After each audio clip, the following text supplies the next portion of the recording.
wasaaradda hawlaha guud iyo dowladda hoose magaalada Boorama u dul qaadan mayso maanta wixii ka dambeeya nin dambe oo mikrofon sita oo kamera sita oo inta gaari lagu qaado waliba dhul aanu lahayn intuu tago mikrofon intuu qaato ka soo dul hanjaba ogsoonow maradaad qaadanaysa mikrofonkaad qaadanaysa inay ku noqon doonaan katiinadii lagu xuliyay nin kastoo dowladdu waa ka war haysa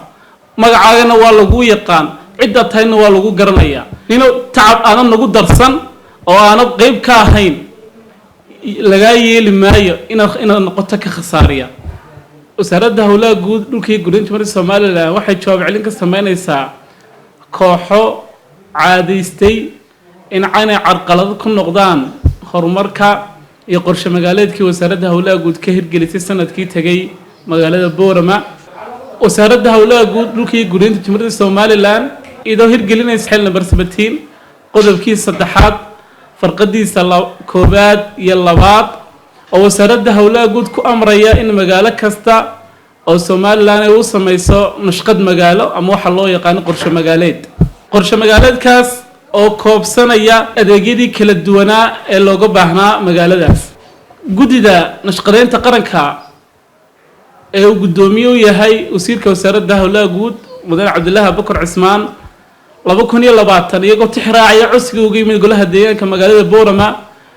waxay ogolaadeen in magaalada Boorama laga hirgeliyo master plan isla sanadkii ku xigay 2021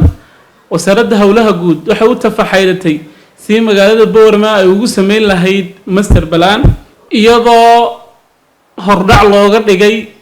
in magaalada Boorama laga sameeyo xog ururin waxayna gogol xaad u ahayd si magaalada Boorama u yeelan lahayd nashqad cusub oo tii hore ka duwan xog ururintaas markay soo baxdo wasaaradda hawlaha guud dadka magaalada degan waxay la wadaagtaa wixii xog ururinta ka soo baxday ma jiro master plan inta la iska soo qaado dadka khasab madaxa laga geliya waxaanu tala wadaag la sameynay dhammaan qaybaha kala duwan ee magaalada Boorama haday tahay culimo salaadiin aqoon-yahan dhalinyar waayeel iyo haween dhamaantoodba sanadka tagay ee 2021 waxaanu tagnay magaalada Boorama oo wadooyinkeedu soo wada xidheen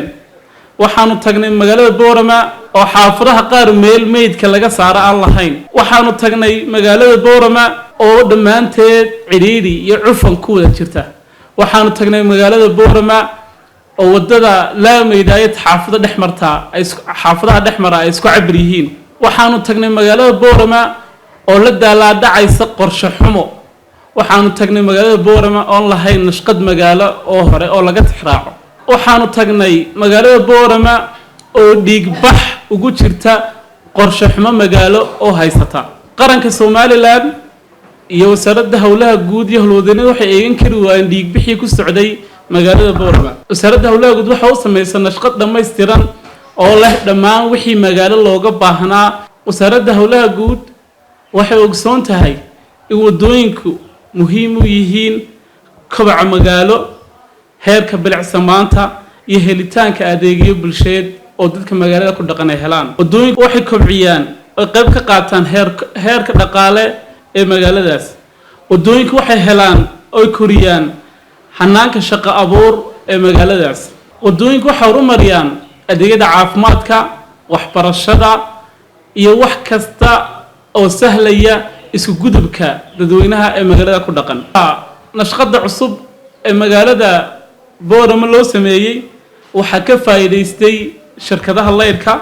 waxa ka faa'iideystay shirkadaha internetka waxa ka faa'iideystay shirkadaha biyaha waxa sidoo kale faa'iido ka helay ciidamada ammaanka haddaba wasaaradda hawlaha guud iyadoo ka duulaysa helitaanka iyo badqabka nashqadii loo sameeyay magaalada Boorama iyo tacabkii qarankan ka galay wasaaradda hawlaha guud iyo dowladda hoose magaalada Boorama u dul qaadan mayso maanta wixii ka dambeeya nin dambe oo mikrofon sita oo kamera sita oo inta gaari lagu qaado waliba dhul aanu lahayn intuu tago mikrofon intuu qaato ka soo dul hanjaba u dul qaadan mayso inuu tacab aan nagu darsan oo aan qayb ka ahayn laga yeeli maayo inaad noqoto ka khasaariya intii kamarada isku dhigaysay ee hore iskugu dhigtay ee daraad u dambeysayna nin kastoo dawladdu waa ka war haysa magacaagana waa lagu yaqaan cidda tahayna waa lagu garanayaa kaadi badana waa loo gogol baday intaaba waa lagu eegay waanu ku naqaane dib u joogsan maanta wixii ka dambeeya haddaase dib u joogsan weyd qof kastoo shakhsi qof baanu kuu naqaan dowladduna inta oo kaa xogogolsan tahay tallaabo sharciga waafaqsan baa lagaa qaadaya ogsoonow maradaad qaadanaysa iyo mikrofoonkaad qaadanaysaa inay kugu noqon doonaan katiinadii lagugu xuliyey isla markaana lagugu horgeynayay sharciga waxaad ka mutaysato tacab khasaar noqon maayo madaalayaashii iyo injineeradii iyo xirfadleydii inay samaysay naqshada cusub ee magaalada Boorama tacab khasaar noqon maayo wax kasta oo qaran ku bixiyay magaalada Boorama si nashqad qurux badan u yeelan lahayd in yaroo kooxaysna dili maayaan bulshadii quruxda badnayd ee qaayaha lahayd ee soo dhaweysay magaalada Boorama waxay ahayd magaaladii shanaad ee laga fuliyo master plan afar magaalo oo ka horeeyay ayaa jira oo master plan laga soo fuliyay Boorama waxa lagu dhaqayaa afartii magaalo ee ka horeeyay master plan-kii laga fuliyay sharciga lagu dhaqay Boorama waa magaalo kamid ah magaalooyinka Soomaaliland meel gaar ah ay ku taalaana ma jirto sharci gaar ah oo loo sameeyayna ma jiro isla markaana sharcigii afartii magaalo ee ka horeeyay lagu soo dhaqayana lagu dhaqayaa weegagan magaalada Boorama laga bilaabi doonaa wadooyinkii ka farcamayay master plan-kii hore sidii kuwii hore loo fuliyay ayaa kuwana loo fulin doonaa qof dambe ka yeeli mayno oo ka bari mayno inaanu hirgelino oo aanu samayno wax kasta oo magaalada Boorama ku horumarayso shacabka magaalada Boorama waxay joogaan magaaladoodii waxay joogaan ciidoodii waxay joogaan qarankoodii